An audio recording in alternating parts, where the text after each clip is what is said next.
안녕하세요. 이번 주제는 바로 중국 영화 팬이 뽑은 한국 최고의 영화 탑3에 대한 이야기입니다. 요즘 해외에서도 한국 영화에 대한 관심이 폭발적으로 증가하고 있는 것 같은데요. 특히 중국 영화 팬들 사이에서 한국 영화에 대한 다양한 의견들이 쏟아지고 있어요. 여러분도 아시겠지만 한국 영화는 다양한 장르와 독창적인 스토리라인, 그리고 감독들의 섬세한 연출력으로 유명하죠. 최근 중국 커뮤니티에서는 한국 영화에 대해 활발한 토론이 이루어지고 있었습니다. 그 중에서도 많은 팬들이 꼽은 한국 최고의 영화 탑3는 무엇일까요? 첫 번째 영화는 2023년 개봉한 정치 스릴러 영화 서울의 봄, 두 번째는 봉준호 감독의 걸작 살인의 추억, 그리고 마지막으로 선정된 영화는 용서는 없다입니다. 이 영화들이 왜 선정되었고 중국 팬들은 어떤 반응을 보였을지 궁금하지 않으세요? 이번 이야기에서는 중국 팬들이 이 영화들을 어떻게 보고 느꼈는지 다양한 의견들을 생생하게 전해드리겠습니다. 그럼 시작해볼까요?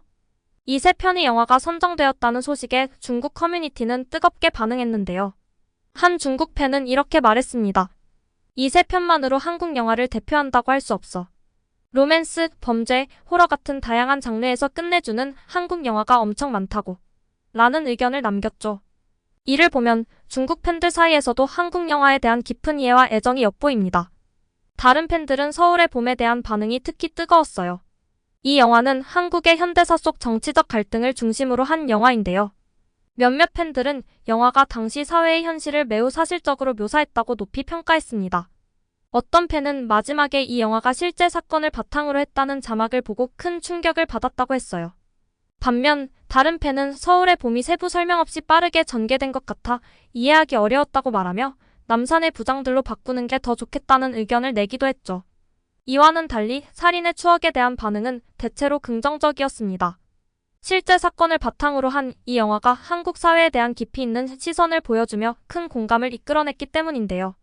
한 팬은 한국의 살인의 추억 사건을 보면 우리의 바이인시 연쇄살인 사건이 떠오른다며 두 나라의 사회적 문제와 그 해결 과정이 매우 흡사했다고 이야기했습니다.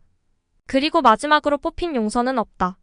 이 영화는 다른 두 편에 비해 상대적으로 덜 알려져 있지만 영화 팬들 사이에서는 독특한 연출과 강렬한 스토리로 많은 인상을 남겼다고 합니다. 그러나 몇몇 팬들은 이 영화가 살인의 추억만큼 강렬하지는 않다는 의견도 있었어요. 다음 파트에서는 이 영화를 선정한 중국 팬들의 의도와 더불어 그들이 꼽지 않은 다른 한국 영화들과의 비교를 통해 한국 영화의 진가에 대해 알아보겠습니다. 이제 중국 팬들이 꼽지 않은 다른 영화들에 대한 이야기도 해볼까요? 댓글을 보다 보면 한 가지 흥미로운 사실을 알 수 있습니다. 한국 영화 팬들이라면 익숙할 이름들이 언급되지 않은 것이죠. 한 팬은 한국 최고의 영화는 봉준호, 박찬욱, 이창동, 김기덕 감독의 작품들에서 찾아야 한다고 주장하며 다른 감독의 영화는 그보다 한 수 아래라는 평가를 내렸습니다. 이 의견은 영화계의 거장 감독들이 만들어낸 수많은 명작들에 대한 자부심을 보여주고 있죠. 그리고 많은 팬들이 봉준호 감독의 또 다른 명작, 기생충이 리스트에 포함되지 않은 것을 두고 의문을 제기했어요. 기생충은 오랜만에 보는 명작이었어라며 아쉬워하는 팬들도 있었고 기생충이 절대적인 1위임. 다른 어떤 영화도 비교 불가라는 단호한 의견까지 보였습니다. 하지만 동시에 이와 반대되는 의견도 있었죠. 어떤 팬은 같은 해에 개봉한 이창동 감독의 버닝이 더 뛰어난 영화라고 주장했습니다. 그는 이렇게 말했어요. 기생충 이야기가 나와서 그런데 난 버닝을 꼭 말해야겠어. 같은 해에 나온 영화인데 개인적으로 버닝이 더 뛰어난 것 같아. 그의 말처럼 영화 팬들의 견해가 각기 다를 수 있음을 잘 보여주는 대목입니다. 또한 댓글에서 가장 많이 언급된 영화 중 하나는 공동경 비구역 JSA였습니다. 한 팬은 최고의 한국 영화는 누가 뭐래도 공동경 비구역 JSA임이라고 단언하며 강한 자부심을 드러냈는데요. 이 영화는 한국과 북한 사이의 경계에서 벌어진 사건을 다룬 작품으로 당시 한국 사회에서 큰 반향을 일으켰죠. 이 영화를 두고 한 팬은 이 영화가 한국 사회의 이념 갈등과 인간적인 요소를 절묘하게 표현했다며 감탄하기도 했습니다.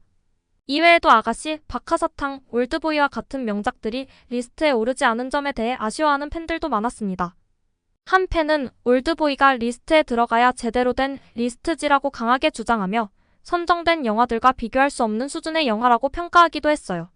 중국 팬들은 한국 영화가 그동안 다루기 어려운 정치, 사회적 이슈를 과감하게 묘사해왔다고 인정하고 있었습니다.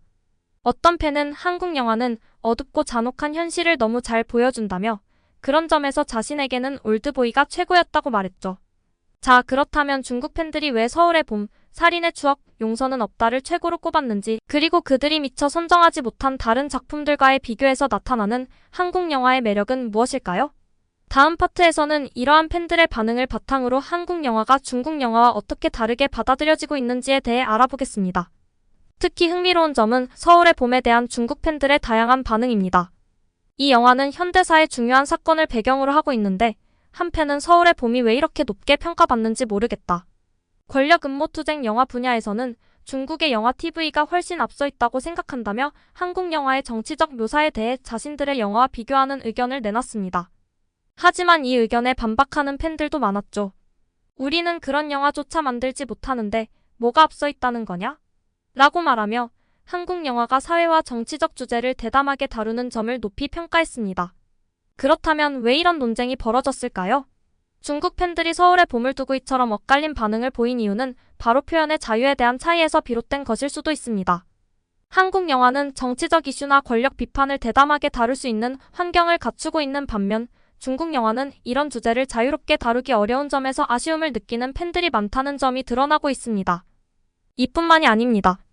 중국 팬들은 한국 영화의 잔혹한 현실 묘사에 대해 깊은 인상을 받기도 했어요. 한 팬은 한국 영화는 어두운 현실을 너무 잘 보여준다. 그런 점에서 나한테는 올드보이가 최고야 라며 복수와 인간의 본능을 다룬 영화의 깊이에 대해 이야기했습니다. 반면 또 다른 팬은 살인의 추억을 두고 나한테는 너무 무서운 영화였어 라며 잔혹한 사건을 직접적으로 묘사한 영화에 대한 두려움을 표현하기도 했죠. 공동경 비구역 JSA와 고지전 같은 영화에 대한 이야기도 빼놓을 수 없어요. 중국 팬들은 한국 영화가 남북 갈등과 분단 상황을 어떻게 섬세하게 그려내는지에 주목하고 있었습니다. 한 팬은 공동경 비구역 JSA는 분단 상황의 비극을 극적으로 보여준다며 영화의 감동적인 요소를 강조했고 또 다른 팬은 고지전도 그런 의미에서 엄청 재미있었다고 덧붙였죠. 이처럼 한국 영화의 남북 문제를 다루는 방식에 대해 감탄하는 팬들이 많았습니다. 마지막으로 봉준호 감독의 기생충과 이창동 감독의 버닝에 대한 팬들의 반응도 짚어봐야 합니다. 많은 팬들이 이 두 작품을 비교하며 각자 나름의 우열을 가리려고 했는데요. 한 팬은 기생충 이야기가 나와서 그런데 난 버닝을 꼭 말해야겠어라며 자신의 강한 주장을 내세웠고 이에 대해 다른 팬은 맞아. 버닝이 더 뛰어난 작품이라는 건 인정해. 하지만 기생충은 훨씬 많은 사람들이 본 영화야 라고 이야기했습니다. 이러한 팬들의 의견 차이는 두 감독의 작품이 가진 독특한 매력과 스타일이 명확하게 다르다는 점에서 비롯되었을 겁니다. 이제 다음 파트에서는 중국 팬들이 한국 영화에 대해 느끼는 강렬한 인상과 한국 영화의 매력을 정리하며 한국 영화가 중국에서 어떤 영향력을 미치고 있는지에 대해 이야기해 보겠습니다. 이제 중국 팬들이 가진 한국 영화에 대한 오해와 진실에 대해 이야기해 보려 합니다. 한국 영화는 분명 다양한 주제와 스타일을 가지고 있지만 그 중에서도 중국 팬들이 가장 인상 깊게 받아들인 영화들은 주로 정치적, 사회적 이슈를 대담하게 다룬 작품들이었습니다. 이로 인해 한국 영화가 모두 어둡고 비판적이라는 오해를 불러일으키기도 했죠. 실제로 한 팬은 한국 영화를 두고 너무 어두운 현실을 보여준다고 하면서 어떻게 모든 영화가 이렇게 잔혹한 이야기를 다룰 수 있냐고 의문을 표했습니다. 하지만 또 다른 팬은 이런 점이 한국 영화의 매력이라며 한국 영화는 사회의 문제를 정면으로 바라보고 이를 날카롭게 그려내기 때문에 현실감이 있다고 답변했죠. 이런 반응을 두고 보면 중국 팬들이 한국 영화에 대한 감상은 다소 극명하게 갈리는 것을 알 수 있습니다. 특히 정치적 주제를 다룬 영화에 대한 논쟁이 그 예인데요. 서울의 봄과 남산의 부장들을 두고 서로 엇갈린 평가가 이어졌습니다. 한 팬은 서울의 봄은 권력투쟁을 정말 잘 묘사했지만 남산의 부장들처럼 세밀하지 못하다고 평가했어요. 반면 다른 팬은 두 영화 모두 현대사의 흐름을 이해하는데 매우 중요하다며 두 작품의 의미를 강조했죠. 여기서 주목할 만한 점은 중국 팬들이 이러한 논쟁을 통해 자신들의 정치적 상황과 한국의 현실을 비교한다는 것입니다. 한 팬은 서울의 봄을 보고 우리 역사와 너무 닮아 있다는 생각을 했어. 그런데 우리는 그런 영화를 만들 수 있을까? 라는 질문을 던졌는데요. 한국 영화가 가진 표현의 자유와 비판적인 시각을 부러워하는 모습이 엿보입니다. 그렇다면 중국 팬들이 꼽은 또 다른 오해는 무엇일까요? 바로 한국 영화가 반드시 명감독의 작품만이 최고다라는 편견입니다. 한국의 최고 영화는 봉준호, 박찬욱, 이창동, 김기덕의 작품에서 찾아야 한다는 의견이 반복적으로 나왔기 때문이죠. 하지만 이런 의견에도 불구하고 댓글에는 다양한 감독과 작품들이 언급되며 논쟁이 이어졌습니다. 특히 강렬한 인상을 남긴 용서는 없다를 두고도 한 팬은 이 영화는 다른 명감독의 작품들과 달리 상대적으로 덜 알려져 있지만 나에게는 깊은 울림을 준 영화였다고 평가했어요. 이 팬의 말처럼 한국 영화의 진가는 꼭 이름 있는 감독의 작품에만 국한되는 것은 아니겠죠. 이처럼 다양한 의견과 논쟁이 벌어지는 가운데 중국 팬들이 한국 영화에 대해 오해를 풀어가는 과정이 흥미롭게 느껴집니다. 많은 팬들이 각자의 경험과 관점을 공유하면서 한국 영화에 대한 이해를 넓혀가고 있는 모습이 인상적이죠. 이제 다음 파트에서는 이러한 논쟁과 오해를 뒤로하고 한국 영화의 독창성과 다양성이 중국 팬들에게 어떻게 영향을 미치고 있는지 정리해보겠습니다.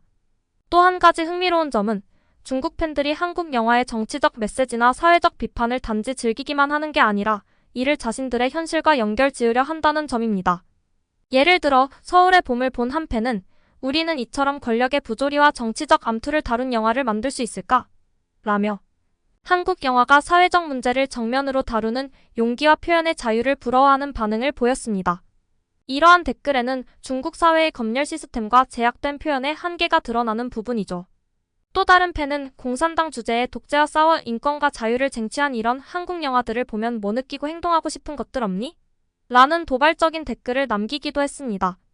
이는 한국 영화가 전달하는 메시지가 그들에게 단순한 오락기상의 의미를 지닌다는 것을 보여줍니다. 뿐만 아니라 한국 영화의 잔혹한 현실 묘사에 대한 오해도 있었습니다. 한 팬은 한국 영화는 어두운 현실을 너무 잘 보여준다. 영화가 마치 고발장을 보는 것 같다고 표현했습니다. 이는 한국 영화가 사회적 문제를 과감히 다루면서도 사실적인 묘사를 놓치지 않는다는 점을 강조하는 것이죠. 그러나 이런 점이 모두에게 긍정적으로 다가온 것은 아닙니다. 어떤 팬은 너무나도 직설적이고 잔혹한 묘사들이 부담스럽다며 한국 영화가 지나치게 현실을 강렬하게 그려낸다고 느끼기도 했습니다. 한국 영화의 메시지를 둘러싼 중국 팬들의 반응은 그들의 사회적 상황과 깊게 연관되어 있습니다. 한 팬은 우리는 한국처럼 직접적으로 정부와 권력층을 비판하는 영화를 만들 수 있을까? 우리에게는 이런 영화가 없다라는 질문을 던졌고 이에 대해 다른 팬들은 중국 내에서도 조심스럽게 이러한 메시지를 담은 작품이 일부 만들어지고 있지만 공개되기 어려운 현실을 지적했습니다. 또 다른 팬은 한국 영화가 자국에서 금지되거나 검열되는 상황에 대해 분노를 표하며 이렇게 검열로 막아둔다고 해도 사람들이 우회적으로 찾아보지 않을 것 같냐? 고 강하게 비판했습니다. 이와 같은 반응은 한국 영화가 중국 팬들에게 단순한 오락물을 넘어 사회적 고민과 정치적 성찰을 불러일으키는 계기가 되고 있다는 것을 보여줍니다. 특히 살인의 추억과 공동경 비구역 JSA 같은 영화들은 중국 팬들 사이에서 역사적 반성과 사회적 갈등의 본질에 대해 생각하게 만드는 계기가 되었죠. 반면 한국 영화가 무조건 어두운 것만은 아니라는 의견도 있었습니다. 한 팬은 이렇게 말했습니다. 한국 영화에는 밝고 유쾌한 로맨스도 많아. 꼭 이런 정치적이거나 어두운 영화만이 최고라고 생각하지 마. 이 팬의 말은 한국 영화의 폭넓은 장르와 다양한 이야기를 강조하고 있죠. 이를 계기로 중국 팬들 사이에서도 로맨스 영화나 코미디 영화에 대한 추천과 언급이 이어졌습니다. 이제 마지막으로 한국 영화의 이러한 영향이 중국 팬들에게 어떤 긍정적인 변화를 이끌어내고 있는지, 그리고 한국 영화가 중국 영화 팬들에게 어떻게 받아들여지고 있는지 결론을 내려보겠습니다. 앞서 살펴본 것처럼 한국 영화는 단순히 한 국가의 오락 콘텐츠로 머무르지 않고 중국 영화 팬들에게 깊은 인상을 남기고 있습니다.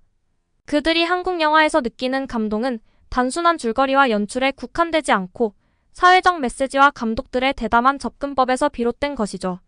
이런 점에서 한국 영화는 중국 팬들에게 특별한 의미를 지니고 있다고 할 수 있습니다. 중국 팬들은 한국 영화가 정치적, 사회적 이슈를 과감하게 다룰 수 있는 점을 높이 평가하면서도 자신들의 영화와 비교해 아쉬움을 토로하기도 했습니다. 어떤 팬들은 한국 영화가 다루는 주제를 통해 자신들이 사는 사회의 문제를 성찰하고 더 나아가 변화를 갈망하는 목소리를 내고 있었습니다. 우리도 이런 영화를 만들 수 있으면 좋겠다라거나 한국 영화처럼 대담하게 문제를 표현해야 한다는 의견은 한국 영화가 단순한 예술 작품이 아닌 그들의 일상과 사고방식에 영향을 미치는 강력한 매체로 자리 잡고 있다는 것을 의미합니다. 또한 한국 영화의 세밀한 연출과 현실적인 묘사는 중국 팬들로 하여금 자신들의 문화와 한국 문화를 비교하게 만들었습니다. 예를 들어 서울의 봄에서 보여준 정치적 음모와 권력 다툼의 이야기는 중국 내에서 흔히 다룰 수 없는 주제인 만큼 많은 팬들이 이를 흥미롭게 받아들이면서도 동시에 아쉬움을 표했습니다. 한국 영화가 권력 비판과 사회 문제를 사실적으로 다루는 데 대한 부러움과 동경은 중국 팬들이 한국 영화를 통해 자국의 현실을 새롭게 바라보게 되는 계기가 되었죠. 한편 많은 중국 팬들은 한국 영화가 꼭 어둡거나 진지한 주제만을 다루지 않는다는 점도 깨달았습니다. 로맨스, 코미디, 드라마, SF 등 다양한 장르의 영화들이 주목받으면서 한국 영화에 대한 인식이 한층 넓어지고 있는 것이죠. 이로 인해 한국 영화의 매력이 더욱 폭넓게 전달되고 있으며 이러한 변화는 앞으로도 계속될 것으로 보입니다. 마지막으로 한 중국 팬의 댓글이 이 모든 이야기를 요약해줍니다. 한국에는 좋은 영화가 너무 많아. 이런 영화들을 통해 배울 점도 많고 한국 사회를 이해하는 데 큰 도움이 된다. 이처럼 한국 영화는 단순한 오락을 넘어 서로 다른 문화를 연결하고 새로운 관점을 제시하는 매개체로 자리 잡고 있습니다. 이 이야기를 마무리하며 한국 영화가 앞으로도 중국을 포함한 전 세계에서 더 큰 사랑을 받기를 기대해 봅니다. 만약 한국 영화가 좋으셨다면 좋아요와 구독 꼭 부탁드리고요. 다음 영상에서도 더욱 흥미로운 이야기로 찾아오겠습니다. 감사합니다.